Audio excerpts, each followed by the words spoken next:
जीवन में कभी निराश नहीं होना चाहिए, क्योंकि कमजोर आपका वक्त होता है, आप नहीं।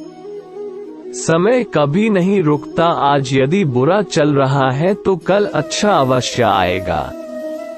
आप केवल निस्वार्थ भाव से कर्म कीजिए, क्योंकि सिर्फ कर्म ही आपके हाथ में है।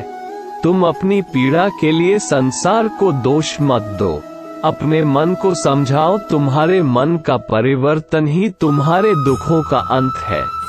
अगर तुम अपना कल्याण करना चाहते हो तो सभी तरह के धर्म, सभी तरह के उपदेशों को छोड़कर मेरी शरण में आ जाओ। मैं तुम्हें सभी दुखों से मुक्त कर दूंगा। सुख और दुख का आना जाना सर्दी और गर्मी के आने जाने जैसा है, इसलिए इन्हें सहन करना सीखना ही उचित है। धर्म चाहे जो भी हो, इंसान अच्छा बनो, क्योंकि हिसाब तुम्हारे धर्म का नहीं, तुम्हारे कर्म का होगा। बुरा वक्त आपको जिंदगी के उन सच्चाई से सामना करवाता है जिनका आपने अच्छे वक्त में ख्याल भी नहीं किया होगा। सुख और दुख मन की स्थिति है, इसका धन और वैभव से कोई लेना देना नहीं। जीवन ना कल में है ना आज में है, जीवन इस पल में है। इस पल का अनुभव ही जीवन है। हम इस माया रूपी दुनिया से कभी शांति नहीं पा सकते जब तक हम खुद अंदर से शांत ना हो। मनुष्य को मोह माया में पड़कर अपने कर्तव्य पथ से कभी नहीं हटना चाहिए। मनुष्य की इच्छाएं अनंत है। यदि इच्छाएं पूरी नहीं होती तो क्रोध बढ़ता है, और इच्छा पूरी होती है तो लोभ बढ़ता है। इसलिए जीवन की हर स्थिति में धैर्य बनाए रखें और परमात्मा ने जो कुछ भी दिया है उसी में खुश रहना सीखें।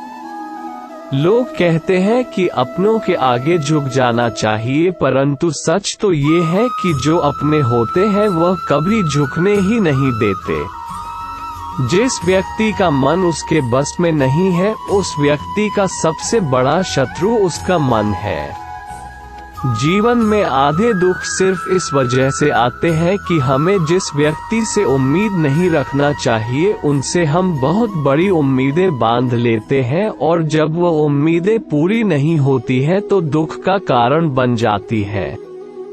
मनुष्य को अपने जीवन में इन 3 बातों का हमेशा ध्यान रखना चाहिए। जब आप अत्यधिक खुश हो तो किसी को कोई वचन नहीं देना चाहिए।